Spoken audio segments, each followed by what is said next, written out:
पिछले लगातार कई दिनों से हमें कमेंट इग्नू के छात्रों द्वारा प्राप्त हो रहा था कि जो इस वर्ष एडमिशन लिए हैं असाइनमेंट बनाएंगे उसका फ्रंट पेज कैसे डिजाइन करें, क्या क्या उसमें लिखे ताकि एक बेहतर फ्रंट पेज बन सके। तो उसका मैं वीडियो बना रहा हूं। अगर आप पहली बार हमारे चैनल पे आए हैं तो अन्य इग्नू से संबंधित कोई वीडियो देखना चाहते हैं तो हमारे यूट्यूब चैनल के जो प्लेलिस्ट है उसमें जाके देख सकते हैं और अपनी समस्या का समाधान कर सकते हैं वीडियो देखकर। और कोई प्रश्न आपके मन में रह जाता है फिर भी वीडियो देखने के बाद, तो आप निसंकोच हमें कमेंट करके कोई भी प्रश्न पूछ सकते हैं। तो चलिए वीडियो को प्रारंभ करते हैं। देखिए, कोई भी असाइनमेंट लिखना हो, बेहतर असाइनमेंट लिखना हो, उसका वीडियो भी मैंने बताया है। कार्ड ये जो बटन दिख रहा है इसमें आपको मिल जाएगा, आप जाकर एक बेहतर असाइनमेंट भी बना सकते हैं। असाइनमेंट कितना बेहतर है और कितना आप नंबर पा सकते हैं उसका फ्रंट पेज भी काफ़ी महत्व रखता है। देखिए, फ्रंट पेज जितना सिंपल साधारण होगा उतना ही प्रभावशाली और बेहतर होगा।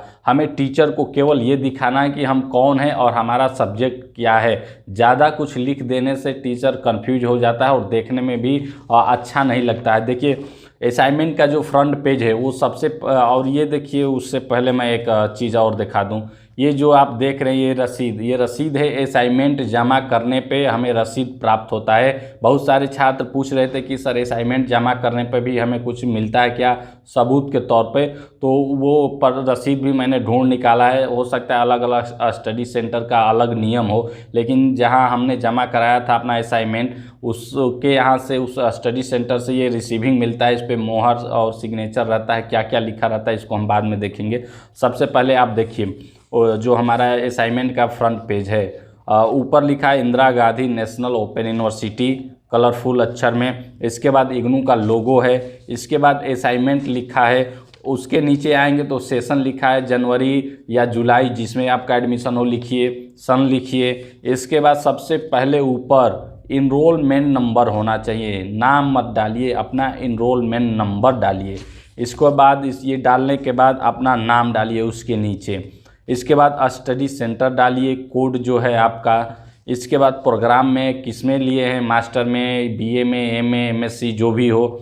इसके बाद कोर्स कोड भी होता है, कोर्स कोड भी डालिए। इसके बाद अपना परमानेंट एड्रेस या जो भी एड्रेस देना चाहते हैं वो डालिए। इसके बाद अपना मोबाइल नंबर की किसी प्रकार की समस्या हो तो आपसे स्टडी सेंटर वाले आपसे संपर्क कर सकें। इसके बाद अपना ईमेल आईडी, जमा करने की तिथि और नीचे अपना सिग्नेचर। ये इतना फॉर्मेट रहता है, कितना देखने में सिंपल लग रहा है और प्रभावशाली लग रहा है। लोग अन्य कई भी प्रकार के अपना जोड़ देते हैं जो देखने में अच्छा नहीं लगता है। बस साधारण सा रहे, टीचर आपका जान जाए कि आप कौन है, आपका विषय क्या, बस इतना, इससे ज़्यादा उसको जानने की इच्छा नहीं होती है।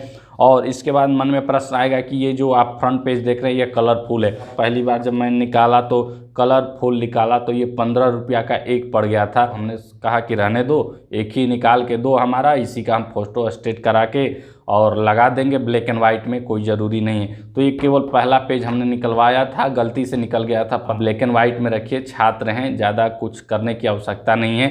इसके बाद ये फ्रंट पेज हो गया, इसको लगा के आप जमा कर दीजिए। और बेहतर एक असाइनमेंट लिखने का जो तरीका हमने बताया है, क्या क्या लगाकर जमा करना है, कैसा फाइल होना चाहिए, कितना लिखना चाहिए, ये सब भी मैंने वीडियो बना के रखा है। हमारे यूट्यूब चैनल के प्लेलिस्ट में जाकर देख सकते हैं। और इसके बाद प्रश्न आता है, ये देखिए क्या है। ये शायद आपको कुछ दूर से दिखाई न दे, लेकिन मैं बता दे रहा हूँ कि क्या क्या इस पे लिखा हुआ है। देखिए, जो सबसे पहले ऊपर लिखा है IGNOU centre study centre code लिखा है और लिखा है शिक्षा संकाय काशी हिंदू विश्वविद्यालय कमछा वाराणसी। ये जो सेंटर है ये बीएचयू का स्टडी सेंटर था, बीएचयू से मैंने पढ़ाई भी किया है। इसके बाद जो सबसे ऊपर रहता है पंजीकरण संख्या अपना लिखना रहता है। ये लिखा है ऊपर प्रदत्त कार फाइल प्राप्ति, जो सेंटर है वो उसके पास आपने जमा कर दिया, ये इसका सबूत है। मान लीजिए आपका असाइनमेंट का नंबर नहीं चढ़ा, बहुत सारे छात्र शिकायत करते हैं कि असाइनमेंट का नंबर नहीं आया, नहीं इंटरनेट पे शो कर रहा है। उसका कारण क्या है? जब स्टडी सेंटर पे पता करेंगे, रीजनल सेंटर पे पता करेंगे तो मालूम होगा कि आपने एक सब्जेक्ट का असाइनमेंट ही नहीं जमा किया है या कई सारे सब्जेक्टों का असाइनमेंट ही जमा नहीं किया है आपने। तो आपने जमा किया है, इसका सबूत आपके पास ये है। इसको संभाल के रखिएगा जब तक इग्नू का डिग्री कंप्लीट ना हो जाए पूरी तरीके से, क्योंकि इस पे हर सब्जेक्ट का नाम लिखा रहता है, कोड लिखा रहता है कि किस किस कोड का आपने असाइनमेंट जमा कर दिया है। और यहाँ जो सेंटर होता है उसका मोहर और सिग्नेचर अवश्य करा लीजिएगा, क्योंकि उसका बिना सिग्नेचर का ये मान्य नहीं होगा। प्रवेश माह एवं कब आपने सेशन में एडमिशन लिया है, अपना पूरा नाम, कितने फाइल संख्या है, जितने सब्जेक्ट का असाइनमेंट जमा कर रहे हैं 4, 5, 6, उसका संख्या, कौन सा प्रोग्राम है, मास्टर ऑफ आर्ट्स वगैरह, प्रोग्राम कोड लिखना है अपना जिस कोड में है। इसके बाद कोर्स कोड, जितने सब्जेक्ट का आप जमा कर रहे हैं उसका सारा कोड, कोई भी एक सब्जेक्ट का कोड छूटना नहीं चाहिए, इतना ध्यान रखिए। फाइलों की कुल संख्या और प्राप्तकर्ता का सिग्नेचर मोहर और जमाकर्ता का यहाँ सिग्नेचर होता है। ये आपका सबूत होता है कि आपने असाइनमेंट जमा कर दिया है। स्टडी सेंटर से किसी भी प्रकार की लापरवाही होती है तो उसके लिए छात्र जिम्मेदार नहीं होगा। आप कंप्लेन कर सकते हैं अपने असाइनमेंट का ढूंढवाने में, या इग्नू अपने तरफ से आपको बेहतर नंबर देगा अगर असाइनमेंट भूल गया तब। लेकिन उसके लिए आपके पास ये सबूत के तौर पर ये रसीद होना चाहिए कि मेरा असाइनमेंट भूल गया है। तो आप समझ चुके होंगे कि ये रसीद कितना महत्वपूर्ण है। जब आप असाइनमेंट जमा करेंगे तो इसे अवश्य प्राप्त करिएगा, क्योंकि बिना इसके आपके पास कोई सबूत नहीं रहेगा कि आपने असाइनमेंट जमा किया या नहीं।